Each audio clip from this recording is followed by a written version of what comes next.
So it was 2005 and I was working in Madrid. I finished my studies in architecture recently in the Polytechnic of Madrid, and I always loved to work in London, and obviously I knew and I studied the work of Norman back in university. So the opportunity came up to go and join Foster's in London, so I didn't think of it, and I jumped into a plane and I started in the practice there. We were around 700 people at the practice, and a couple of years later, after working closely with Norman in few projects, Norman and the practice decided to open an office in Madrid. It was going to be a small office of 15 to 20 people, very linked to the London office, and with Norman very much involved here. Why Madrid? Madrid was the gate to Latin America, to Europe, so it was a fresh start in Southern Europe, and it was a great opportunity for us to grow. In 2010, Norman gave us the opportunity and the practice to myself and my colleague Pablo to run the Madrid office. So since then, we have been having a very strong and close relationship with Norman. Working with Norman is amazing. We won amazing competitions together. We worked on cultural projects such as the extension for the Prado Museum at the Hall of Realms, the Museum of Fine Arts of Bilbao, which are both current cultural projects that are ongoing. And we worked in several projects from very small scale, such as the Venice Biennale Pavilion, to other medium-sized projects. Norman breaks the barriers. He's continuously pushing, searching for excellence. He's always trying to be innovative. He's overlooking things. He's evaluating things again. He goes back, forth.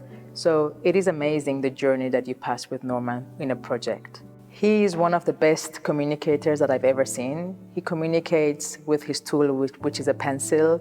He draws all day long. He draws 24/7. And how he communicates with us, by drawing, by annotating in a drawing, in a sketch, that is a unique form of communication. So one of the favorite projects that I have very close to my heart was one that we did with Norman very closely, and this is Chateau Margaux.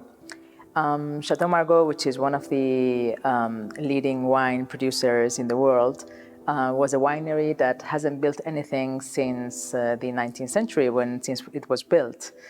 Only a small addition was built in the 80s. So for the concept of a winery, Norman was inspired in the vernacular architecture of Bordeaux and of the region. In the region, you can find markets, you can find wooden structures, very beautiful ones, always with big overhanging roofs, and actually very beautiful wooden structures, which are tree-like. He got inspired by all these structures, and in the final design, what he proposed was this big pitch roof, which was held by this steel structure in form of trees, which was really resembling the park next to it. The winery and the estate are historic buildings, and as such, they are all protected.